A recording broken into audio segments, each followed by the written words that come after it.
Hello and welcome to another edition of The War on Error. I'm Graham Hughes. It's Thursday, the 29th of September, 2022. That's right, it's still September, the longest September of all time. Wake me up when September ends. Oh my God, just make it end. Just make it end. It has been an absolutely tumultuous week here on planet Earth. We've not only had a mad bloody hurricane smashing into Cuba and into Florida. We've not only had the crazed dictator in Russia having mock referendums.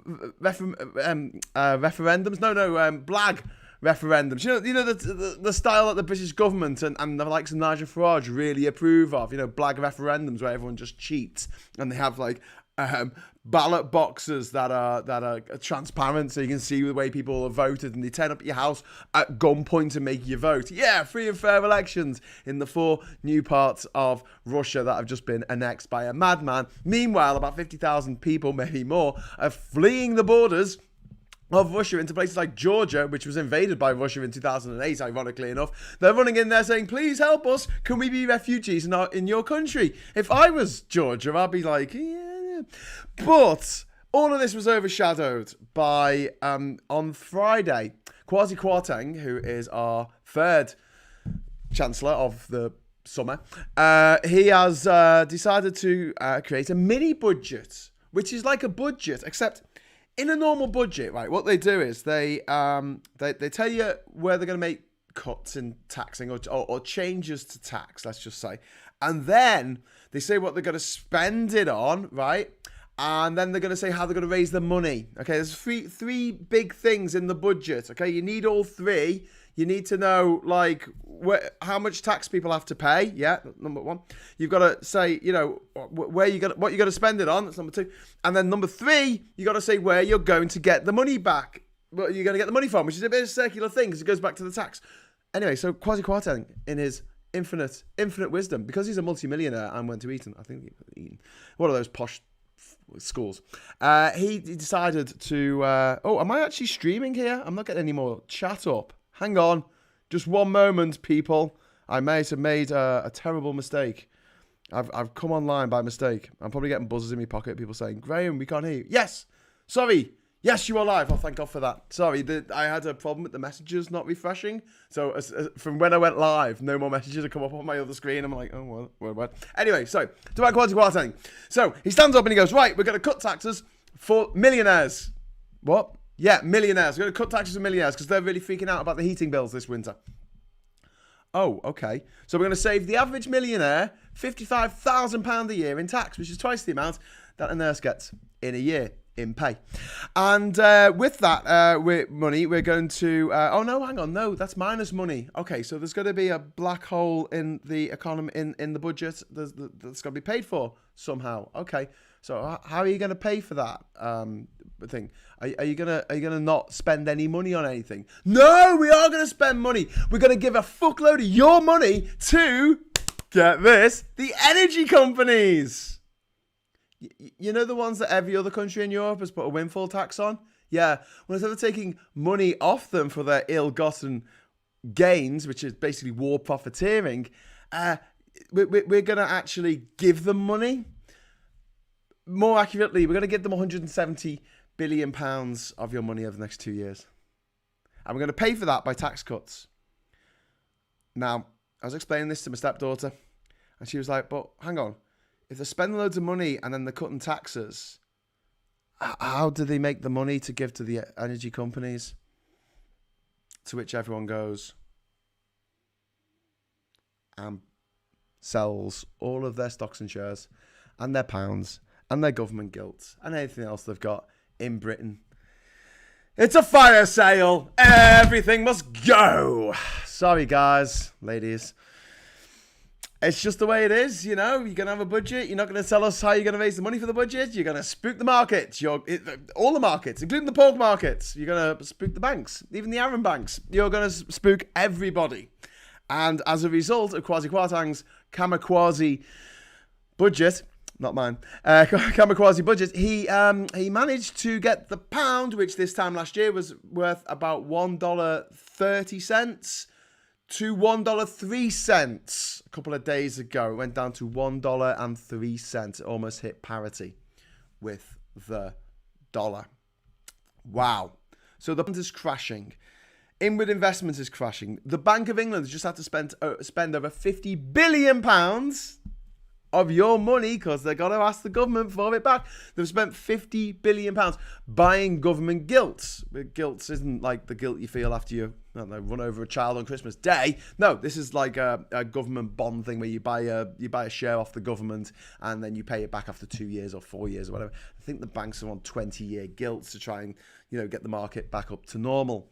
All this week, the government's been in hiding pretty much. I think Andrew Bridgen, MP, came out to try and explain what the hell was going on. Kwasi Kwarteng is nowhere to be seen whatsoever. And Liz Truss this morning went on local radio to explain how it was all going to work. Really, really badly. I mean, it's going to work really badly, and she explained it really badly as well. And she said that no one will have to pay more than £2,500 on their fuel bills this winter, which is bullshit. It's fucking straight up motherfucking a lie. A lie. You know why? You know why it's a lie? You know why it's a lie? Interestingly enough, because it's the average that people are going to pay. It's £2,500 fucking pounds for their fucking heating bills. All right? Well, electricity bills, energy bills. The average, not the max. The unit price and the daily fee that you pay, that's been capped. But if you've got a big property, you're still going to go over 2,500. Or you got a drafty property, which most of us have, because we all live in these Victorian fucking houses that were built before central heating existed, and when you had 17 children and 16 of them died. Yeah, great days. Anyway, so now we're still living in these drafty houses, and instead of doing the cheapest thing they could possibly do to ensure that people don't have to use so much fossil fuels in their life, which is to simply insulate the fucking houses, they decided not to do that. There's also a problem where the renewable energy that we've got, the infinite British energy, which Keir Starmer stole my thunder on that. He's now calling it Great British Energy. I prefer Infinite British Energy, and I copyright that from a tweet from a month ago. So, oi Starmer, don't be nicking my stuff. Anyway, my Infinite British Energy, yeah. The amount that we can make is pretty much infinite. Apparently we're making too much. We don't have the transponder, condenser, transistor, I don't know, things required to get all the energy out of the wind turbines and into the grid. Transformers, probably. And not robots in disguise, the electricity transformers. We can't do it. So they're having to turn wind turbines off, which is mad. Fucking wind, we don't want that. Anyway, right. So, the other big news of the week was that I was at the party, well, not that I was there was the big news, but the first successful Labour Party conference, probably in about 15 years, took place in Liverpool, my hometown, and I went along to it. And I was hoping to take you with me and do loads of filming while I was there, but the internet didn't work. Yeah, that's right. The internet didn't work. If I wanted to get online, I had to walk about 100 meters from the actual arena or the exhibition space or whatever it's called, the exhibition center, and stand in the freezing cold rain and wind and you wouldn't be able to hear me because the wind was that bad. And it was like, can I get on the Wi-Fi? Oh, we've got some problems with the Wi-Fi. You've got to get on the premium Wi-Fi. Oh, I've got to pay for Wi-Fi. I've got to pay for Wi-Fi at a conference. Wow. Really good there. Liverpool Conference Centre. Great. Giving you 10 out of 10 on TripAdvisor. Anyway. So I tried to do a couple of videos on the first day I was there on Sunday, but then after that it was a bit, because I couldn't get any. I literally could not get on the internet to even just put up the title of what it was going to be. So I am going to go through your comments very, very quickly. First of all, big hello to Charlie Nelson and to Alexander Campbell for throwing money at me via the super chat function on YouTube. I also want to say hello to all of the wonderful people at Facebook, because I can choose between going out live on Twitter, which nobody watches, or go out on live on Facebook, which nobody watches. So I thought I'd go out live on Facebook for a change. So hi, if you haven't watched me for a while on Facebook. And if more than just, I don't know, Claire and my mum watch me on Facebook today, maybe I'll always leave it on Facebook. I don't mind. As long as we've got our YouTube gang. And also, I'm going on to Discord after this show. So anyone who is a patron, I hope you all are, who is watching this, you will have access to Patreon, to Discord, the Discord server, and we can have a chat about what's been going on this week on there, which will be fun. So before we go any further, I'm going to say hello to Jacob Platt and David Havado, and also Jacob Platt, and also Draconic Drizzt, and Reagan Elite is there. Pineapple Boy we've got, and we've got Michael Schurtz, and we've got Duke Vengeance, we've got Freud Sigmund 72 there, we've got Tim Ballum, we've got Mike Schurtz, I've just said that one, we've got Alexander Campbell, who I've already said, and Even Loves Whiskey, there you go, that's a new name. We have got Jeremy Goff, hi Jeremy, and we've got Lee Korn, alright Lee, how you doing mate? We've got Hayes, we've got Phil Spicer, we've got Stickboy NZ, NZ, sorry. Oh, God, that went all American then. Shit. And we've got Choxal down there. Okay, so just saying hello. So, let's talk about the Trussderf. Copyright Count Binface 2022. Oh my God. It's quite impressive that this woman, Liz Truss, has managed to fuck up so much, so quickly. It is quite mind-blowing. A YouGov poll that came out today had Keir Starmer's Labour Party not at 15 points ahead, not at the 20 points ahead, the mythical 20 points ahead that every Corbyn fanatic has been going on about for years. Oh, if he was 20 points ahead, oh, Corbyn would be 20 points ahead by now. Corbyn was never 20 points ahead. He was at one point 20 points behind, but he was never 20 points ahead, guys. And when Keir Starmer took over leadership of the Labour Party was 10 points behind the Conservatives in the polls.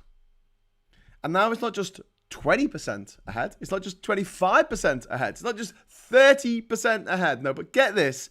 At the moment, according to the latest YouGov polling, Labour are 33 points ahead of the Conservatives. Translated into constituencies using our antiquated first past the post system, that would be about 61 seats out of 650 for the Conservatives.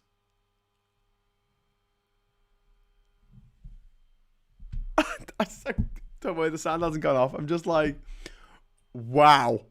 Wow. So everyone was sending thoughts and prayers to Momentum and Squawk Box and to Owen Jones, who jumped me on Wednesday, I think. Was it Wednesday? No, Tuesday. And demanded to know what I thought of stuff. I think he recognised me. He blocked me years ago, but like I think he just wanted to have a bit of a Barney with me about the fact that I'm supporting Labour now because Labour's come around to my way of thinking, rather than hoping and praying that Labour will, magically come to my way of thinking by me being very angry and pissed off and screaming obscenities at Keir Starmer, because that doesn't work, unfortunately. I wish it did. I tried that with Brexit. It doesn't work. But yeah, so they have come around to my way of thinking in a lot of things. Great British power, yes, 100% for that. Nationalisation of the railways, yep, 100% for that. With Europe, yeah, there was a bit of a horrible moment when I went to a meeting about Britain out of the post-Brexit Britain, and the shadow minister for Europe, I think he was, and he said we're not going to be joining the EU, we're not going to join the single market, and we're not going to be joining the customs union. And like when he said it, you see in front of the room, just go, oh, for fuck's sake. But as I explained to the pubeless potato, that is Owen Jones, even though as a hardcore Remainer a Remainiac, some might say, who made literally thousands of videos about staying in the EU, organised rallies, one of which was like 3 years to the day today in Manchester, if anyone went to it, hi. Organised marches, organised events, founded the Three Blokes in the Pub, if anyone remembers that. That was me. My God. Even I can see the wisdom in what Labour are doing at the moment, because let's take PR. Right. So proportional representation is something that is wanted by people from all over the political spectrum. And yet it's not a huge wedge issue. Like, people don't really care about it that much. The people who want it, right? But the people that don't want it, they don't really care, you see? So there's not anyone who's going to go and self-immolate themselves over wanting to keep first past the post. It's just not going to happen. Unlike Brexit. If Labour, in any way, shape or form, say, hey, we're going to reverse Brexit or change it so we're in the single market on the customs union, which will, yes, make it into Brexit in name only, will be a rule taker, not a rule maker, etc., etc. If they say that, you're giving the tabloids, the Mail, which hilariously enough has ignored the catastrophic, the Trussderf that's been going on this last week, and barely mentioned it today in the newspaper today. The headline in the Mail, and it'll be interesting at the end of the show. I might go over to tomorrow's papers today, see what the headline is tomorrow. But the headline in the Mail today was about one of the murderers of Stephen Lawrence, the black boy who was murdered in the 1990s, and it was all covered up by the police. And there was a big inquiry into it. One of the now men who was sent to jail for murdering him managed to smuggle a phone into the jail, which, is a bit shit. But our economy is collapsing. But it's all right. They mentioned that on page 2. Only joking, it was on page 3. Only joking, it was on page 4. Only joking, it was on page 5. No, it was on page 6. No, I'm fucking with you. It was on page 7. No, it was actually on page 8. In the Mail today, you can pick up a copy of the fucking Mail if you can touch it. I mean, maybe put gloves on, I don't know. And literally, page 8. The British economy is collapsing. My God. Anyway, so yeah, had a conversation with Owen Jones. I don't think he's going to put it online because I felt like I got the upper hand.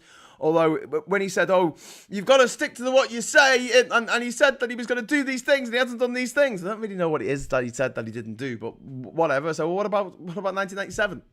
Right? He won't remember that because he's only this big. He was only born yesterday. And I said, 1997, there was not a word in the Labour Manifesto about tuition fees, about introducing tuition fees. And a few months into office, what did they do? They introduced tuition fees. And he went, well, what if Attlee had said he was going to bring in the NHS and then didn't bring in the NHSA? And when you walk away from a discussion, an argument, whatever, and you think, shit, I should have said that. The one thing I thought when I was walking away is I should have mentioned the fucking bomb. Yeah, the bomb. The bomb? The bomb. You know the bombs that Putin keeps going on about? The nuclear bombs, yeah? Yeah, which government brought them to our fair shores? Anyone want to guess? It was the Attlee government, correct. Well done, thank you. Well done. Yes, it was the Labour government in 1945 who brought in technology in order to make our own nuclear arsenal. And the NHS. They don't mention the nuclear arsenal so much. They go on the NHS because it's a much better lead, isn't it, really, if you think about it. But the idea that when circumstances change, you can't change policy to deal with the circumstances is for the birds. It's ridiculous. It's puritanical. And the way Owen Jones came across to me, he came across as a cross between a jilted ex-lover who was all like jealous and going crazy and staying up at night and screaming into their hot cocoa or something, and like some proper evangelical, born again Christian who comes to your door, Mormon or a Jehovah's Witness, and wants to just tell you the good news. And there's no reasoning with them. The earth is 6,000 years old, Oh, okay. How come there's no naturally occurring plutonium then? What? Well, it's got a half-life, you see. So if you want to make it, you've got to kind of use other radioactive materials and sort of make it as an isotope, but it doesn't really exist. You can't just mine and get some plutonium. You can't really do that because it's all decayed, because the Earth's that old. Yeah, but God did that. Oh, okay. Well, what about dinosaurs? Oh, that was just to test your faith. Oh, okay. What about the light from a distant galaxy that's 100 million light years away? So it's taken 100 million years for that light to reach us. Oh no. God. You can't get anywhere with them. He was a bit like that. Do you know what I mean? It was a bit frustrating. But apparently, because I stood for election as an independent by myself in 2017 to make a stand against Labour voting to my Labour MP voting to activate Article 50 when they had no safeguards in there for EU citizens living here or UK citizens living in the EU. That negates any argument I might have for supporting Starmer and his party now. Okay, fair enough. So, if anyone criticises Starmer and they haven't always just gone along with whatever Labour's done in the past, including the Iraq War, presumably, then, you're a hypocrite. You're a massive hypocrite, and there's nothing worse in life than being a hypocrite. Why can't you be pure like me? Anyway, so that's Owen Jones for you. He's a tit. Needed that. I've got a bit of a cold. I've got fresh as flu. And I might have gone to a few parties this week because, I was back home and a bunch of people came to Liverpool and all wanted to have a drink and celebrate the demise of the motherfucking Tory party. Drink to that. Okay, so I am actually now going to kick into your messages. We've got HK saying the producers. Hi, HK, how you doing? I don't know what that's to do with, but it's a great show. I would love Peter Capaldi to do a video as Malcolm Tucker, maybe cameo as the Doctor. Comment, not even time travel can fix this. It'd be quite good if he did the Doctor. He's dressed as a Doctor in the TARDIS, but his dialogue was Malcolm Tucker. That would be pretty funny. I miss those three blokes in the pub. I miss them as well. Was the mini budget only last Friday? It feels like 6 months ago. Yes, Lee, it was. The Queen only died this month. At the beginning of this month, Boris Johnson was still our Prime Minister, mate. I mean, this has been the longest month ever, and it's only 30 days. Oh, my God. Do you know what the worst thing about 2016 was? Well, everything. That was such a bad year.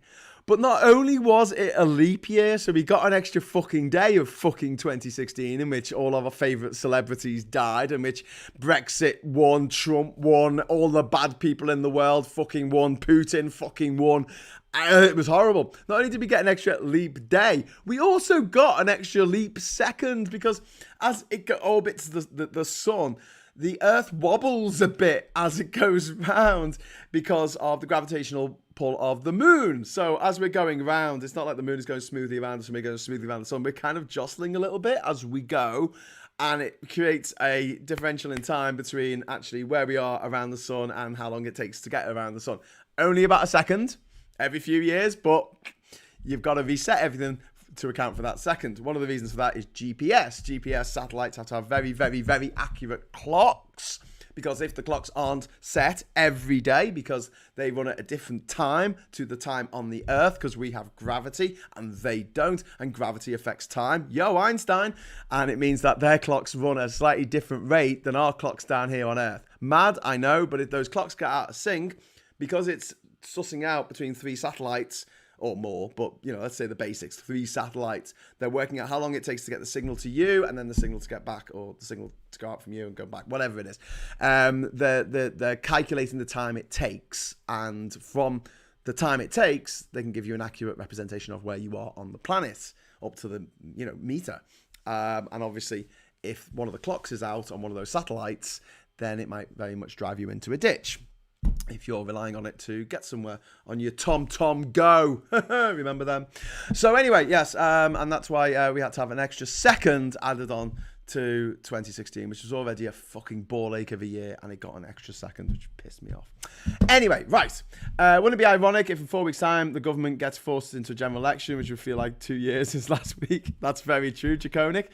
We got that picture of Mistrust. Looks like the doll from Bram's movie, The Boy. Yeah, I made this on one of the AI programs online, which I'm feeling a bit bad now because some of my artist friends are saying no one's buying any art off me anymore because they're just making it on an AI generator and then selling it for more money than they can make selling their own art that they actually make as a human. I think we're gonna have to tax it or something and put premium on for stuff that is generated by AI. Talking yourself into justifying the insane because real politics. What's happened to you? That's Pineapple Boy. Oh, sorry. Yeah, I'll go back to that. No, what I was saying was that although I would rejoin the EU tomorrow, massive pro EU. It's the best thing we could possibly do. The only way to stop the reduction in the speed of our growth in this country or reverse the fact that we're going into recession in this country is by joining the single market and the customs union. But I understand that if they say that, then the Tories go, ha, you said it now, you can't take it back, you're going to take us back into Europe. And all these old little fucking dickhead, sponge-brained gammon people, unfortunately, there are still a fuckload left. I mean, you know, COVID took a few of them out, I'm sorry to say, and it's very tragic, but, you know, there's still quite a few of them on this planet, well, in this country, and they will go fucking ape shit, because they are emotionally invested in Brexit. You don't understand how much the gammon love their Brexit. They love their Brexit more than they love their breakfast. They love their Brexit more than they love their beer. They love their Brexit more than they love their firstborn. That's the one that kills me. Do you know what I mean? Like, how can you love Brexit more than your own children? Oh, I don't know. I just love it so much. It's so cuddly and nice. It keeps me warm at night. That keeps you warm at night. Well, fucking hell. It's not going to be your fucking energy bill, is it? Wow. Anyway, light and peace, Graham. Hope you're doing well from Ernie Burns. Always nice to hear from Ernie. All right, Ernie. How you doing, mate? We've got Lee Corn. How did you manage to get into the Labour conference, says Lee Corn. I applied for a ticket and got vetted. A few good moments there actually. There was one bit where I was invited. There was you had like an app on your phone and it told you what was coming up, and all the Fringe meetings and stuff. And there was one Fringe meeting that was like a Labour business. And I went in and they said, oh, it's tickets only. It didn't say that on the app. I was like, oh, bloody hell. You know, it doesn't say that on the app. And I literally had to walk all the way around the arena because for some reason it was around the other side and you couldn't go in through the inside. And I said, oh, well, you know, I'll just hang out here then. You know, me being a cheeky scouser, I mean, I'm just going to sort of hang around for something to turn up.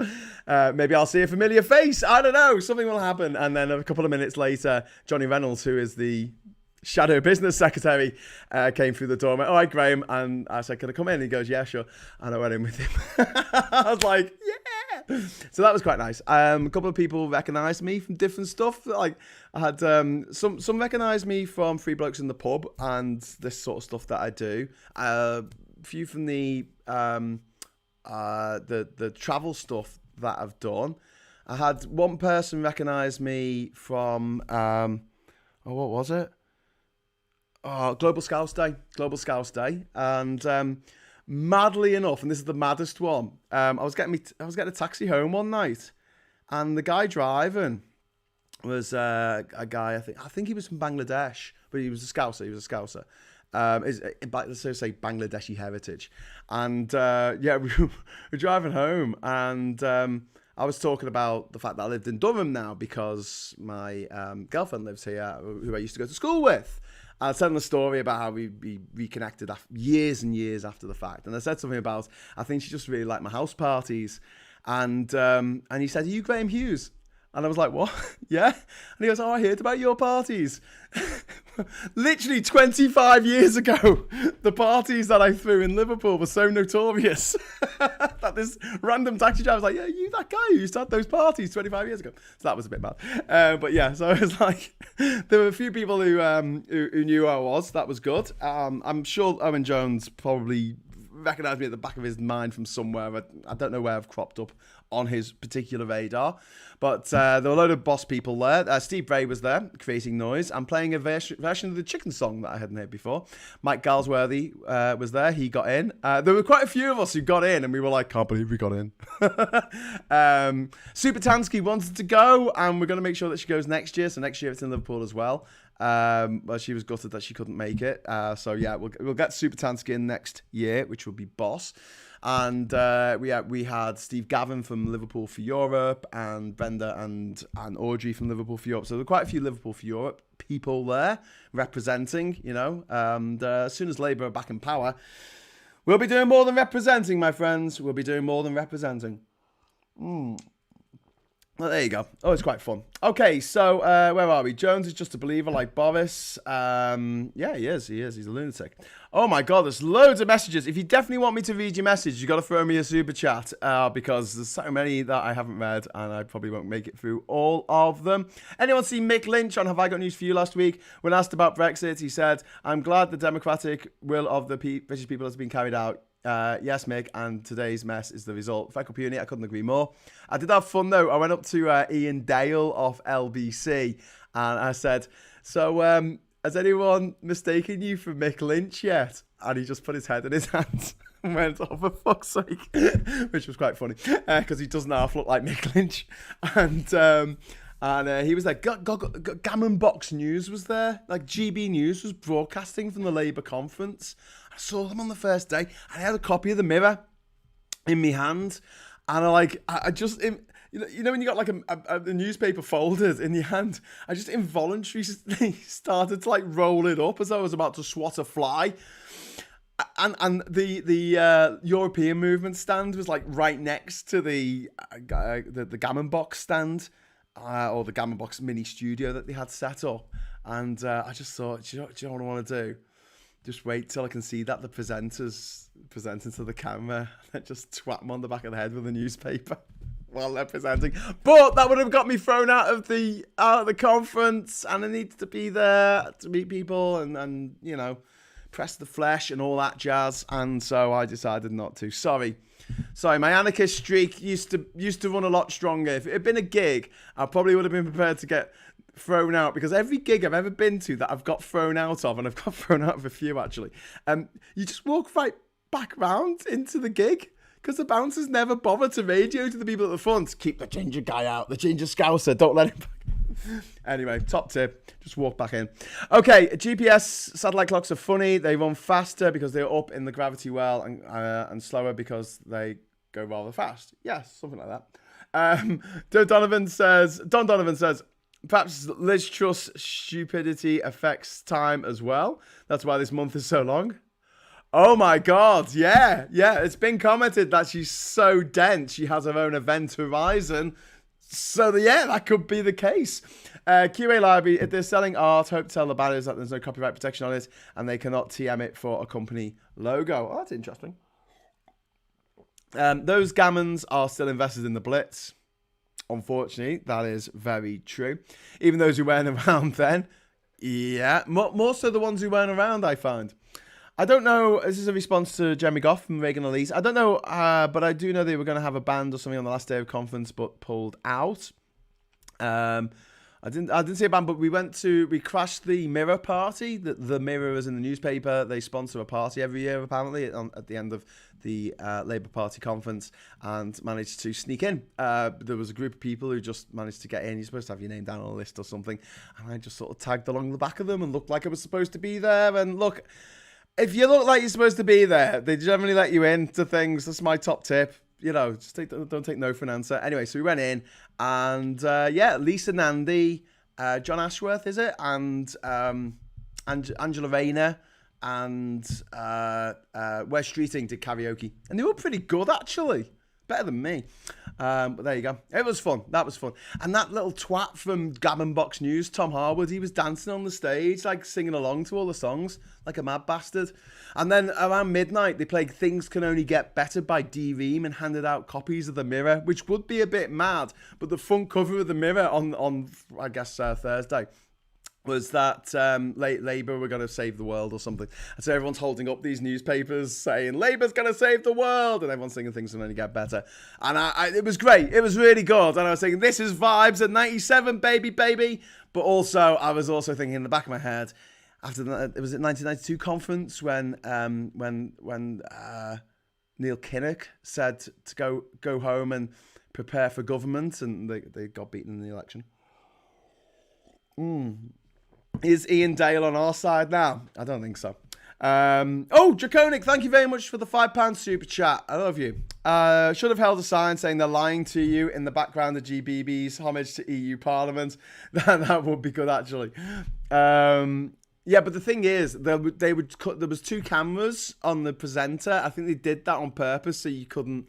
Yeah, I don't know. I was watching it for a bit. I thought, I think if I just smacked him on the head while he was talking, that would have been the clip that everyone would have just gone viral. So maybe next year.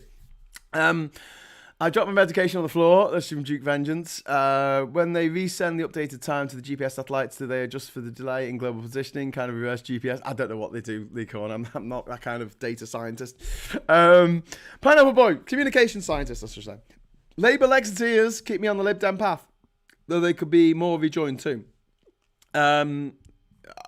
Yeah, I get that, Pineapple Boy, but at the moment, as far as I'm concerned, if you live in a constituency where the Greens are going to beat the Tories, vote Green. If you live in a constituency where Plaid Cymru are going to beat the Tories, vote Plaid Cymru. If you live in a constituency where the SNP are going to beat the Tories, vote SNP. And if you live in a constituency where the Lib Dems are going to beat the Tories, vote fucking Lib Dem. Okay, that's in the next election coming up. Please vote for the party that is more likely to win against the Tories. That is all that matters for the next election. Now, one of the big things that came up in the Labour conference was that there were 3 separate motions to adopt PR.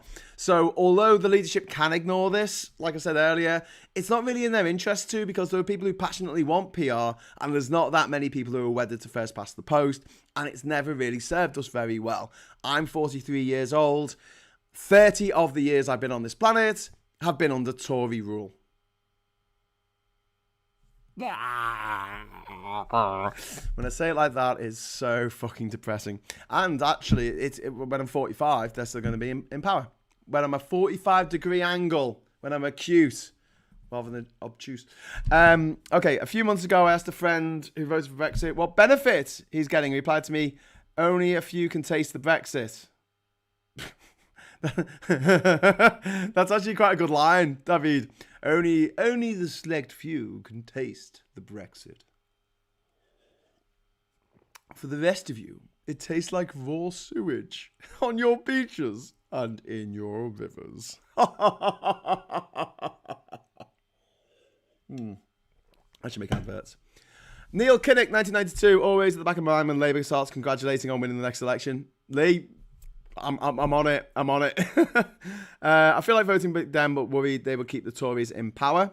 Well, like I say, if it just depends what constituency you're in. We're still going to be under a first past the post system in the next election, and I am not going to tell you to vote for Labour mindlessly, because I wouldn't. If I was living in a constituency down south or something, I was living in fucking Tunbridge Wells, God forbid, I would vote for the Lib Dems, even though I'm a Labour Party member. And I don't care if people like, I don't know, Owen Jones kick off about it and say, oh, you're a traitor. You're a traitor because you're not supposed to.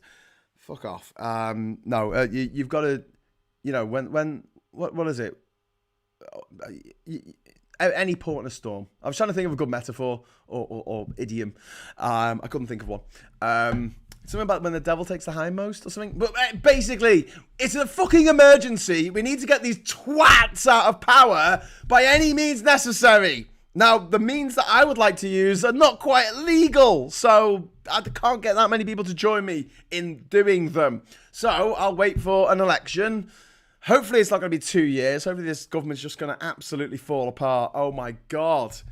Like, how bad can it get before the scales fall from people's eyes? It really does blow my mind. But yeah, I'll wait till the next election, but then I want everyone to vote tactically. Vote in a way that gets the most Tories out of office. The latest projections I've seen would see Labour win over 360 seats, I think. Wow. And the Lib Dems winning over 50 seats. So that's up on the 20 they have at the moment. So that'll be a win for the Lib Dems. Vote for whoever gets rid of the Tories. But that one where I said, if this poll, I know it was one poll, right? But they're all going in that general direction. That poll today, the YouGov poll that showed Labour 33 points ahead of the Tories, was replicated across the country at a constituency level. It would mean that the Tories would only return 61 MPs to the next Parliament. 61. Boris Johnson would lose his fucking job. Jacob Rees-Mogg would lose his fucking job. David Davis would lose his fucking job. Suella Braverman, Priti Patel, Kwasi Kwarteng, James Cleverly. That fucking idiot woman, Nadine Dorries, who's apparently going to become a lord or a lady or some such shite, is gonna be out of a job. Also, a thing that Labour wants to do, along with PR, is the reform of the House of Lords, which I think would go ahead under a Labour government, because the Tories have stacked it so much full of their cronies. It's not fit for purpose anymore.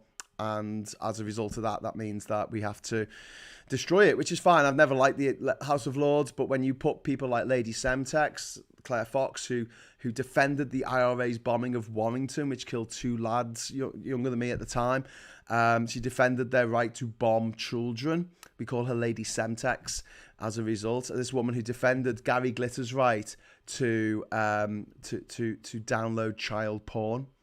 She's a fucking lord now. She's an unelected lawmaker for life. We've got Lord Lebedev, who is Lord of Siberia, and his dad is a KGB agent. Well, ex-KGB, but only because they changed the initials to what, GRU, is it? What's it now? No, that's the guy from Despicable Me, isn't it, crew? Anyway, FSB. Also, you've got people like Andrew Lloyd Webber, who's a cunt, who actually flew over from New York just to vote to stop poor people having any money. It's just very nice of a multi-millionaire to go and do that, take time out of his busy schedule to fuck the poor. And also, how can we forget Ian Botham, the guy who once tweeted a picture of his own cock. Yeah, he tweeted a picture of his cock. Please don't Google it, but it's there. All right, he did this. In 2014, he accidentally tweeted a picture of his own cock. And he is in the motherfucking House of Lords. He doesn't know anything about politics. He's been hit in the head by cricket balls all his life. Jesus Christ. Over to Kevin Hegarty. Hi, Kevin. Thank you very much for the €10 super chat. Sorry, Graham, but the UK has become truly a sham. How are you not bald with all the stress? I'm getting there, mate. Look. Did you not see my hair when I started this? I had hair down here. I look like fucking Lion-O from the fucking Thunderbirds, mate. And then this shit happened fucking 2016, right? To now, my hair has just been going. And what I was saying at the Labour Party conference, trying to be loud enough for anyone to hear me, I said, this should be the Labour Party slogan, okay? This should be the Labour Party slogan. It should be, vote Labour, right? For an easy life. That's it. You can have that. I just have a picture of me in a big armchair, with my arms behind my head.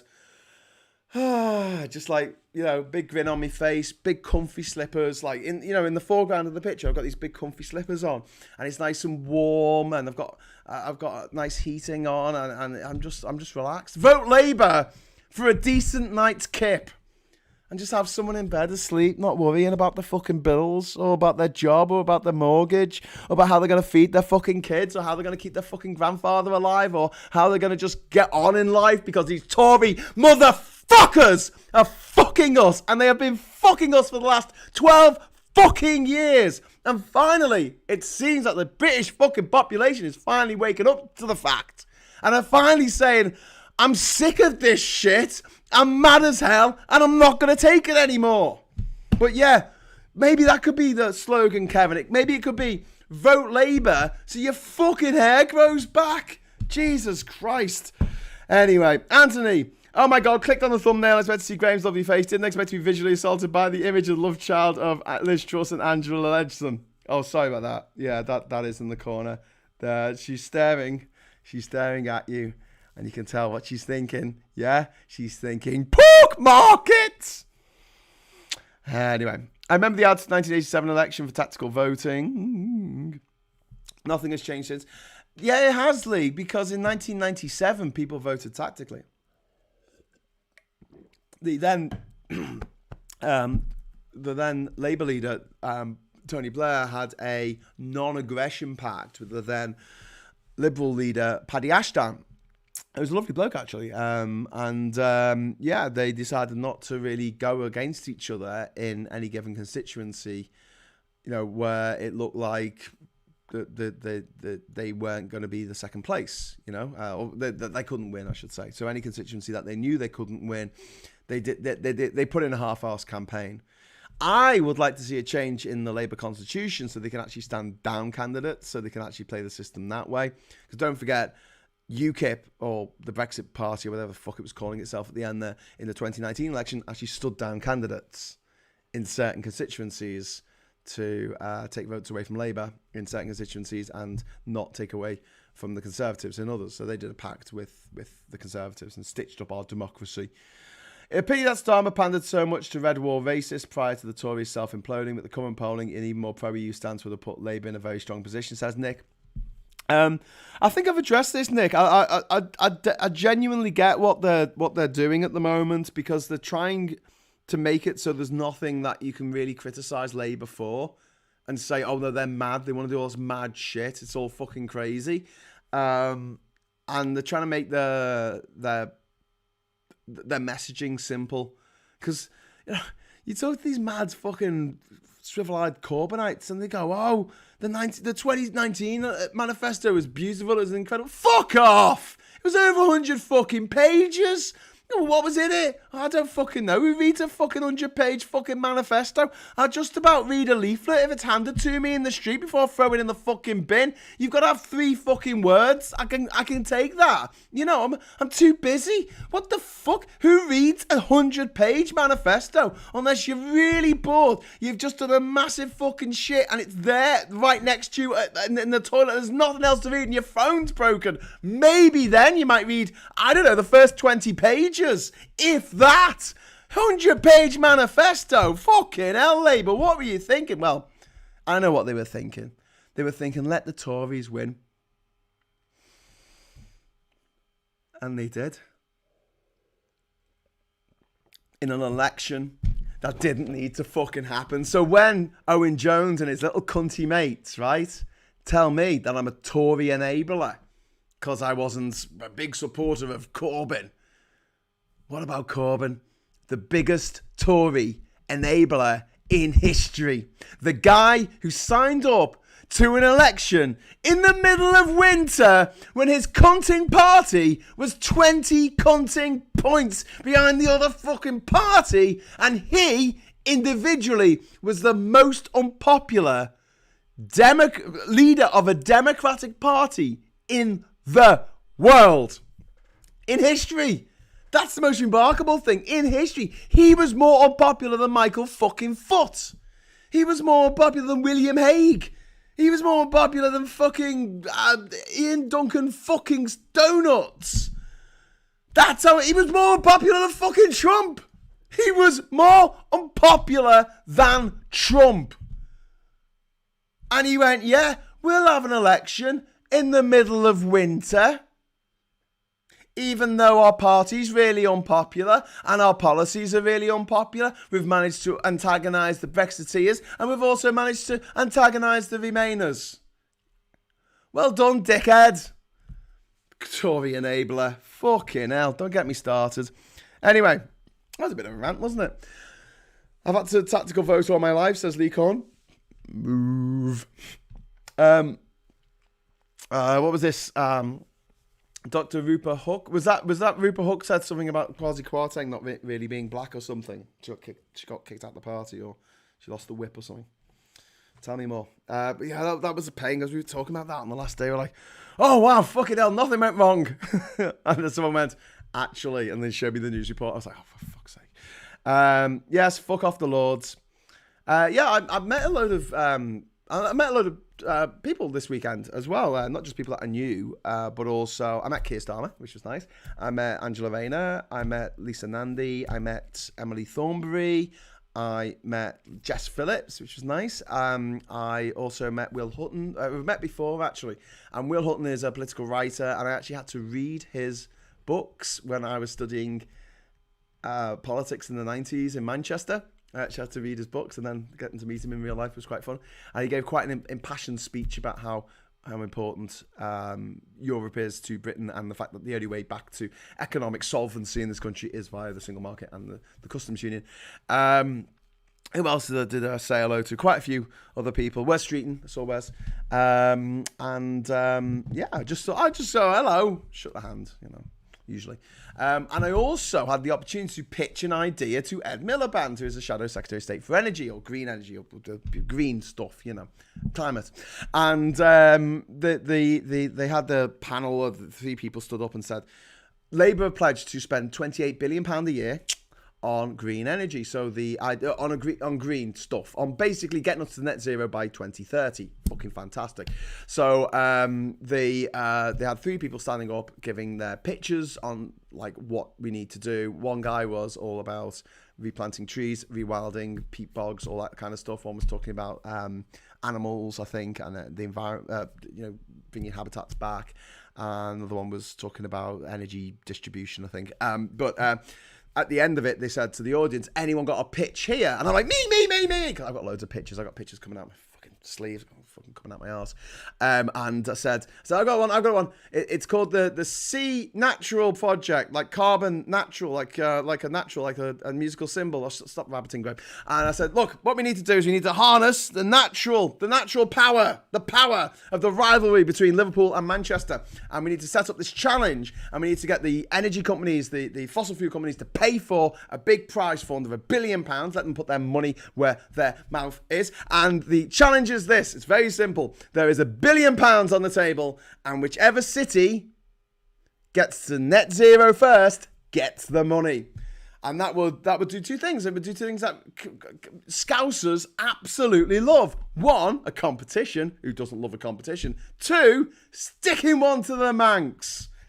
So yeah, I got a big round of applause. Everyone's like, yeah, that was good. And afterwards, there was meeting people about, we saw your pitch. It was really good. We liked your pitch. And the point was, this isn't going to cost £28 billion. In fact, it's going to cost nothing. And you don't need to be in power to start it, because you've already got the Metro Mayor of Liverpool, Steve Rotherham, and the Metro Mayor of Manchester, Andy Burnham. I know you're on board with this. Anyway, towards that prize fund, we've just had £10 dropped into the pot by HK. Thank you. Well done, Graham. I don't know what HK is saying well done for, but thank you, HK, for the £10. Maybe it was for sneaking into things that I wasn't supposed to come into in the conference. If you're ever at the Labour Party conference in the future, let me know and I'll try and get you into stuff. Pineapple Boy, Angela Rayner is on fire. Very impressed. That's from she's on fire. Quick, put her out. But I watched Angela Rayner's. Well, I watched Keir Starmer's speech on the Tuesday, which was really good. I was really impressed with the Great British power idea, nationalised green power for the country. Absolutely perfect. And something that in a snap poll of Tory voters showed that 71% of Tory voters think it's a good idea. That's stealing some Tory territory right there. But yeah, thank you very much for the super chat there, Pineapple Boy. Corbyn was a complete goofball. What a waste of Labour's potential, says Judy. Yeah, I fucking hate him. I absolutely fucking hate that man. He is the biggest Tory enabler of all time, and I look forward to the day that I get to read his obituary. I'm sorry, I'm going to say that out loud. I know you're not supposed to say that, but oh my God. He is a fucking dead cert, cast iron, 100% cunt. And so is his brother. And the only difference between Jeremy Corbyn and his climate change denying, vaccine fucking denying, reality denying fuckwit of a brother is, I've actually told Penis Corbyn that he's a cunt to his face. Yes. One day, I'll tell Jeremy Corbyn he's a cunt to his face if I ever see him. The cunt. Sorry if you don't like bad language. But listen, this is YouTube, right? There are literally a million other channels to watch. You don't have to watch this one. Although I'm probably more likely to read your messages. Phil says, I definitely think election candidates should be subject to full disclosure barring service checks as they work with vulnerable people like the rest of the public. They work with vulnerable people like the rest of the public sector. Yes, they should, Phil. It's fucking ridiculous that the MP for Tamworth, you know, the fucking touchy-feely guy, yeah, pincher by name, pincher by name, pincher by nature, yeah? He's still in fucking post, last I looked. And he's dealing with this man who is known as a sexual predator, is working with vulnerable people. And what the fuck? Also, what Labour are proposing as well is no second jobs. I don't know how they're going to wangle it, because I know there's at least one Labour MP. I saw her. I forgot her name though, but she works. She's a doctor and she works in an A&E when she's not doing MP stuff. So I think you could make a special dispensation for selected things. But the idea that Kwasi Kwarteng was working for Crispin Odious O'Day, the guy who shorted the fucking pound in the Brexit debacle, the Brexit vote, and also shorted the pound this week and made absolutely fuck tons of money out of our misery, because everything is going to get more expensive now, boys and girls, because the Tories have fucked the economy. They have fucked the economy so fucking hard. The economy is not going to walk straight for about 100 fucking years. That's how hard they've fucked the economy of this country. The fucking Tories. And those stupid fucking nans and granddads voting for these cunts, reading the Daily Mail going, oh yeah, you know, I'll vote for these people. They seem to know what they're doing. They definitely have their heads screwed on. No, they fucking don't. They are a bunch of chancers, cheats. The ones who are intelligent are just ripping you off. And the ones who are fucking morons are such morons, it's painful. In the olden days, if you were that stupid, they would put you in a sanatorium for your own protection. And I know these days that's not very politically correct, but I'm thinking they might have been onto something. I'm sure there's somewhere between being thrown into a fucking padded cell and being the Prime Minister where we can, like, I don't know, come to a happy medium. We'll say we won't go so far that way, but at the same time, they can't go so far that way that they can actually end up being the motherfucking Prime Minister. Fucking hell. James O'Brien. LBC, says Lee Corn. I don't know what you're referring to there. Rupert Hook was privately schooled. Little nuance would have had a better impact. Do I have to add her to the list?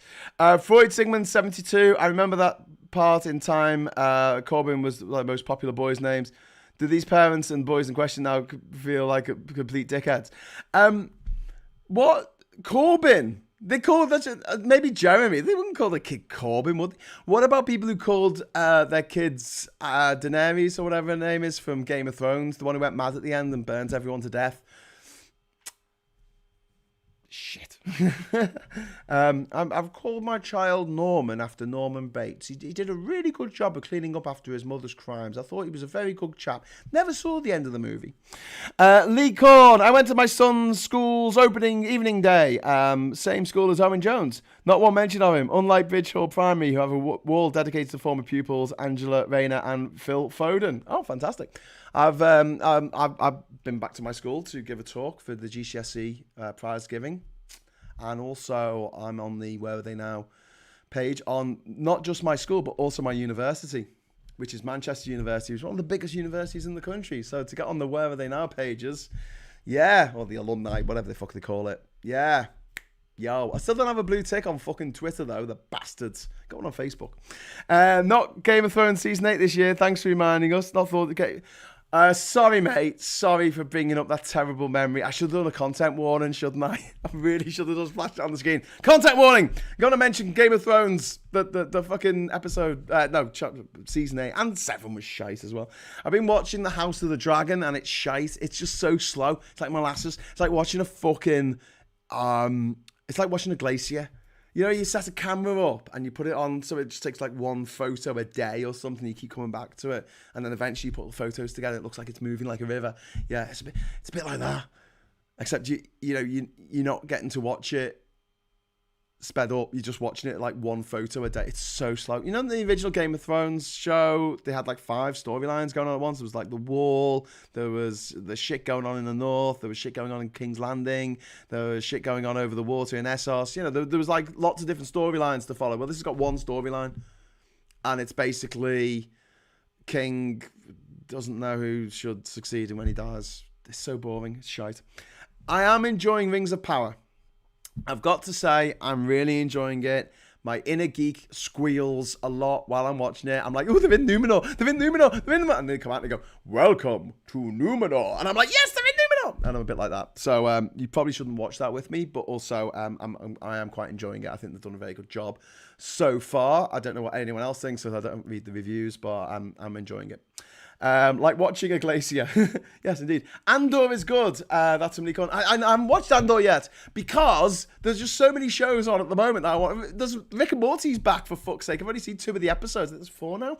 And yeah, there'll be another Rings of Power tomorrow, and then another House of Dragons on Sunday night. Frecklebean says, I agree with the no second jobs rule. It makes MPs totally unrepresentative, especially when we have Johnson calling £125,000 a year chicken feed. It all creates the potential for huge conflicts of interest. Yeah, absolutely. O'Day was feeling as fresh as a daisy the morning after Brexit night after pocketing 220 million quid overnight.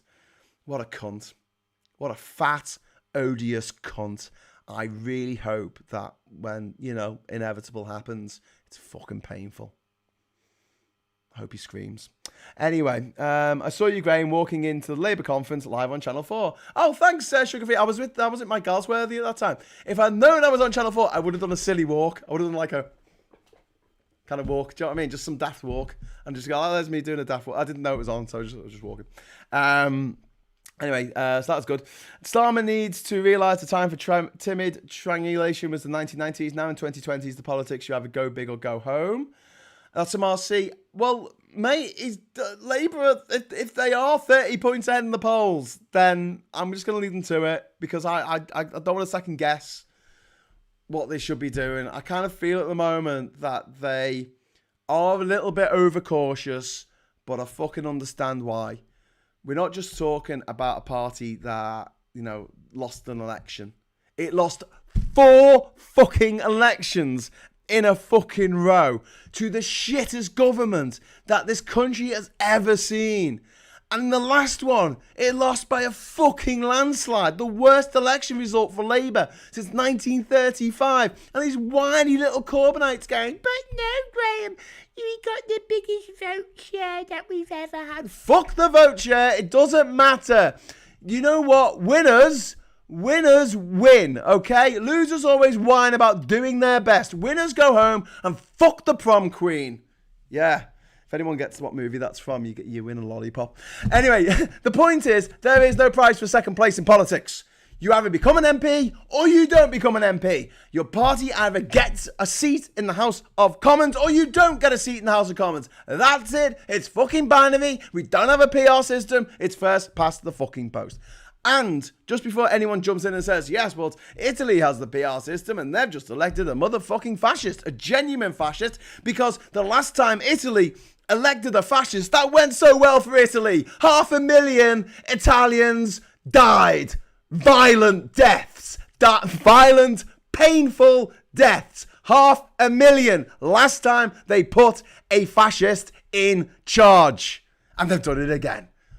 But the thing is, the Italian system, quite interestingly, has elements of first past the post. It's like a mashup of first past the post and PR. That doesn't fucking work. That means that they form a new government every 6 fucking months, and that fascists, like the fascists that's just got into power, can get into fucking power.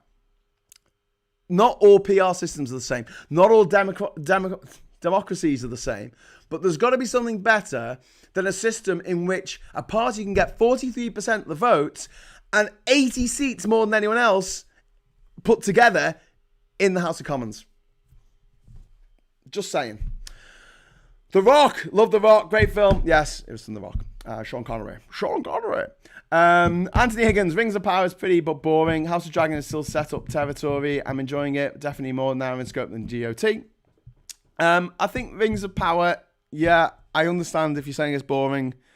And that's interesting because I'm finding House of the Dragon, I'm finding that boring. And maybe it's because I haven't read the book. But with Tolkien, I've read all the books. So every time there's a mention of someone, I go, scream. If anyone actually gave money to the UK for UKR fund when we were going over to Ukraine, which I still want to do. I mean, if we ever get enough money, a couple of grand to go over there again, we will go over. But if you notice that the company that you gave the money to was called Eärendil Star, because Eärendil was the father of Elrond, and he was given the job of driving the light across the sky, which became the evening star or the morning star in the Tolkien mythology, and that's Eärendil Star. And also the light from Eärendil Star, because he was a navigator, he was a sailor, and he used this light, which was it came from the original tree. Okay, look, there's a load of lore here. But basically, all you need to know is, you know, the bit in Lord of the Rings where Sam's got the light and he shines it at Shelob to scare Shelob away from Frodo, and he kills him. Whatever. That light that Frodo had was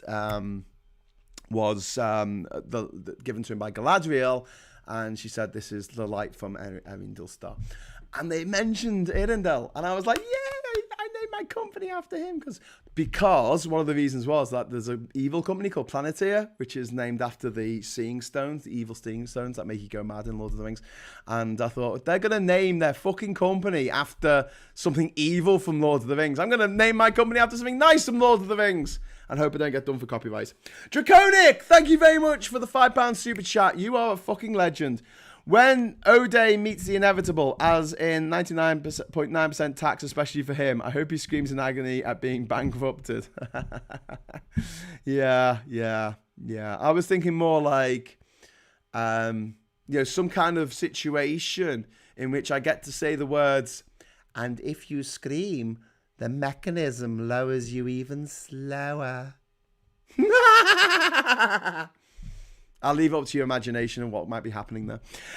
Liz must be preparing the path for Fash. I think she is. Fascist alert.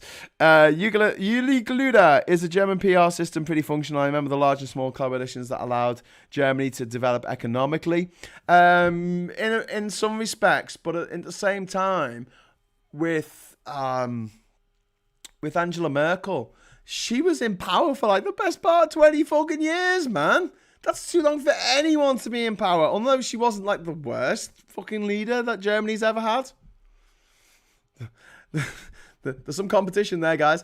But she was fine, I guess. But I don't think that anyone should be in a position of power for that long. I don't think any party should be either. That's why, in the 2010 election, I wasn't that arsed. I wasn't like pulling me fucking hair out. That happened later. Because I thought, well, Labour have been in for 13 years. They're kind of running out of ideas. They're running out of steam. They need to rejuvenate. And this will give us 5 years off where the Tories can make an arse of stuff. And then Labour will get back in 2015 and it'll be boss. Everything will be boss. Everything will be really good. Really, really good. But no, the Tories won in 2015. Thank you very much for the £5 super chat there, Draconic. A fascist coalition isn't something that one likes to see, even in the PR system. Indeed. Talking weekend at Bernie's, did you see Berlusconi? No. Is he looking a bit reanimated corpse? Moon Age Daydream. Check it out while it's on the big screen. Great cinematic experience about David Bowie. Oh, the great David Bowie. Galadriel explained that the file contained the light of the Star of Eärendil as reflected in her mirror. That's a quote from Lord of the Rings from Yoni. Thank you very much, Yoni. And Don Donovan is like Facebook named themselves Meta from Snow Crash. Oh, ooh, interesting. That was the fellow with the tash, painter, vegetarian. Graham, I found a video on YouTube of Jeremy Corbyn saying, "Hello, how are you?" in Spanish. I think he's the only one who knows. Hola? What is it? Is it ¿Qué tal? ¿Qué tal? You just say ça va, don't you? Ça va? No, that's French. Russell Brand telling people not to vote in 2015. Oh, Hayes, don't remind me. I do blame him for a lot of the world's fucking ills, to be honest with you. Russell fucking Brand. He popped up like a little fucking cock, like a little, there's a field, nice field, and then suddenly this cock just pops up in the middle of the field, and you're like, what's that massive cock doing over there? And then he just started talking out of his urethra. And he said, don't vote, everyone. All the politicians are the same. They're the same. Ed Miliband is the same as David Cameron. Why did he say that? Who knows? Well, no, I do know. Because he had a fucking book deal and he wanted to make lots of money so he could fly around the world in his cunting private fucking jet. So he had this book out called Revolution, and it said love in the middle, in which he blamed everything on, I don't know, atheists and centralists and all that kind of shit. And basically, he just wanted to sell books. So he went on the circuit, as in, he went on like news shows. He went on fucking Newsnight. What are they fucking interviewing that cunt on Newsnight? I thought he's a fucking shit comedian. I don't remember him ever telling a joke. You know that bit in Extras where they meet Les Dennis, and he says, you're a comedian, aren't you? Tell me a joke. I'll say that to Russell Brand. Go on. You're a funny guy. Tell us a joke. Go on. Go get your fucking shoe shine box. Anyway, Brandon's become a proper fascist. It doesn't surprise me at all. He always looked like one and sounded like one. He sounds like Deirdre or Audrey. I can't remember which one it is. Or Mavis from Coronation Street. That's what he sounds like. He sounds like Mavis from Coronation Street, who's just swallowed a thesaurus. That's what he fucking sounds like. Or thesaurus, I never know how to say that word. Good job, there's a couple of ways of saying it. Brilliant series, love the Broken Sword series too. Also, Adam has come on. In amongst all those TV series, you need to find time to find The Secret of Monkey Island. Thank you so much to Adam, who is an absolute fucking legend and has helped me to procure a copy of Return to Monkey Island, which I intend to play. Might do it the weekend. I might wait until next week, but sometime soon I will be playing Monkey Island live. I haven't started it, Adam. I haven't started playing it. I haven't opened it because I'm gonna do it. I'm gonna do an unboxing live on Twitch, and I might do it in pirate voice. I might wear my pirate hat. I've got it over here. My little pirate hat that I wore for the Queen's funeral, which I made out of a few bits of cardboard, and a ruler. There's actually a ruler in the back there because, you know, home crafts are my speciality. Put me patch on my eye, get me little hook out, and I'll play the game. Actually, it's a bit hard to move the mouse around with a hook. I'll play the game as a pirate, in a pirate voice, for as long as it takes to finish the game. I hope it doesn't take 14 hours. Excellent! Parrot. Okay. All right, HK. I've got a parrot. All right. Listen, HK, just for you, I'm actually going to make a note on my phone, on my Samsung Notes, to say I'm going to, that just says parrot in capital letters. I'm going to type that in now. Parrot. Okay. I'll wake up tomorrow and look at my phone and be like, why have I written parrot? Oh, I'm going to get inflatable parrot. Put it on my shoulder. Pirate hat, yeah. What should I wear, though? I don't know what piratey costume I can wear, because I wore a suit for the Queen's funeral, because that seemed quite appropriate for a funeral, you know. I had a black suit, black shirt, black tie, Cadillac. Oh, that's not the words. Anyway, the point being, don't want to see your hook. Surely that's against the terms of service. Eddie, crackers? Yep, but it's never stopped me so far. No, Eddie. Have you got the crackers? No, it's just where my trousers rock up. No, Eddie. I'm talking about the things that you put in your hand and pull. Oh, I've got one of them, but I'm not putting it on the table. Can you imagine one guy sitting in Kremlin has thousands of thermonuclear bombs and says he will use them, says Alpha Zero? Yes. Well, I could think about it, but what's the point? What is the point of worrying about thermonuclear war? And this is why climate change is so much scarier than thermonucleic war. Because if we do have a proper fucking nuclear war, that's it. We're all dead. Everyone's dead. Everything's dead. We won't know because we won't care. We'll be evaporated in a second. There won't be a slow, painful, lingering death unless you die of radiation poisoning, I guess. Shit, that would suck. But like, most of us will just be fucking incinerated. Most of us who live in cities or near cities will be fucking incinerated. That'll be the end of us. So there's no point in worrying about it because it's not going to be long, drawn out and painful. Climate change, on the other hand, is going to be long, drawn out and fucking painful, especially when we've got millions of climate refugees moving from one country to the next to just stay alive. And then the people in that country are like, fuck off, don't want you in my country, our country's full. And they're like, well, I've got nowhere to go back to because it's underwater, so I'm going to have to kill you to make some space for me. It's all to play for. Boys and girls. Did you eat anything special at the conference? That's a nice question from HK. I had a pizza with Mike Galsworthy. I had a very, very expensive chicken burger at the Hilton. That was a bit painful. Other than that, I just found where I could just steal food from, which was good because there was always stands that had like food, like sandwiches or whatever, and you had to sign up to something. I think there was one stand I must have signed up to them about 15 times in the whole conference. I got a lot of sandwiches and a few cans of Coke. Did you eat the bitch? That would be quite cool. It was really good. I mean, like the first night, on Saturday night, I saw a few mates of mine that I hadn't seen for a while in Liverpool. I was talking about the Labour Party conference and what I feel Labour need to do, not necessarily in terms of policy, but in terms of social media and branding and things like that. That I think that I could possibly help them with. Watch this space.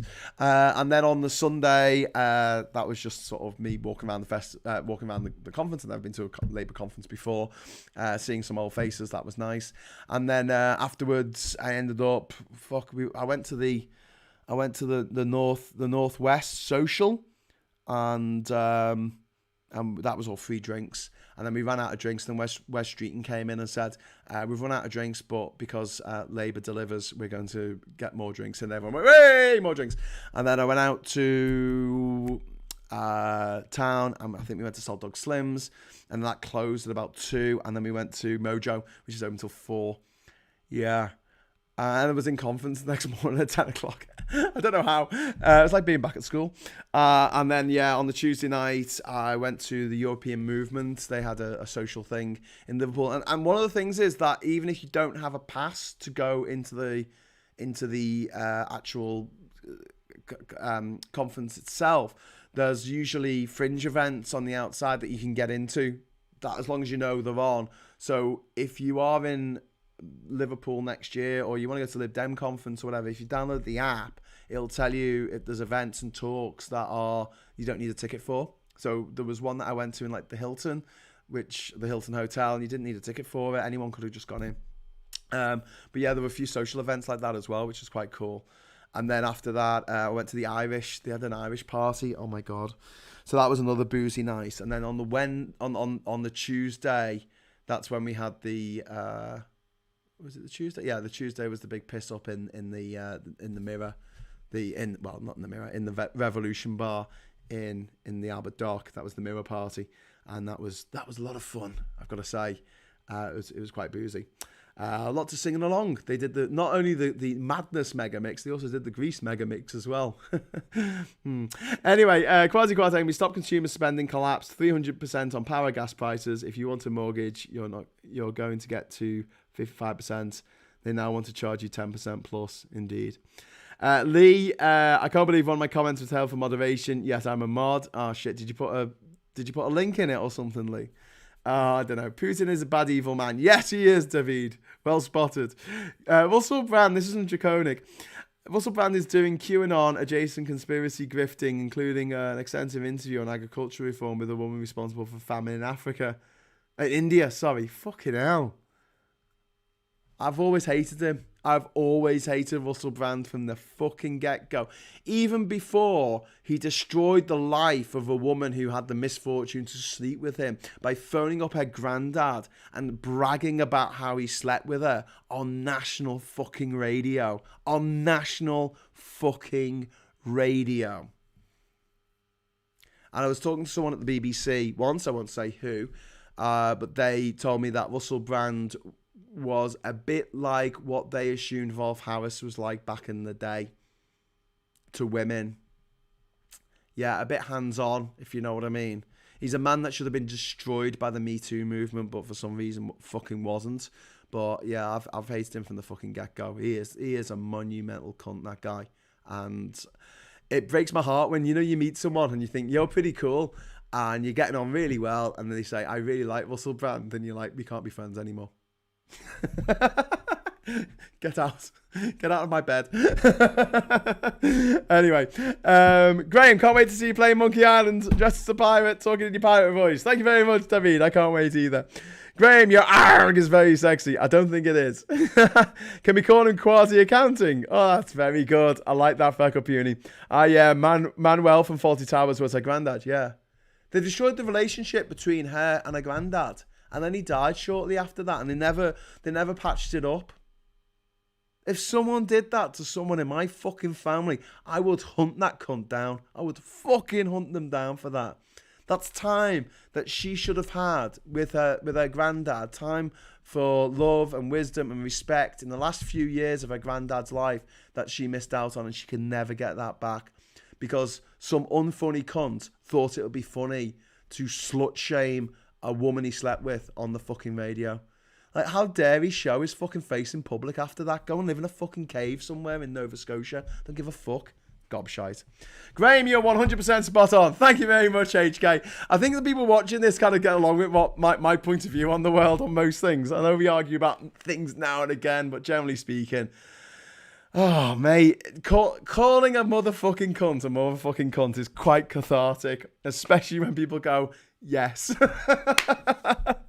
Anyway, the worst thing is they can say it's not all bad.